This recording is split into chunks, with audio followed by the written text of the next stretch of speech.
ॐ सोमनाथाय नमः।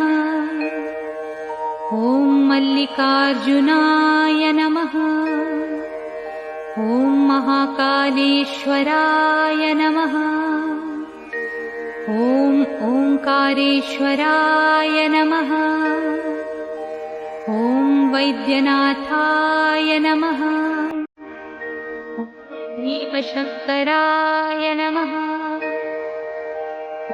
रामेश्वराय नमः। नागेश्वराय नमः। विश्वेश्वराय नमः। त्र्यंबकेश्वराय नमः। ॐ केदारेश्वराय नमः।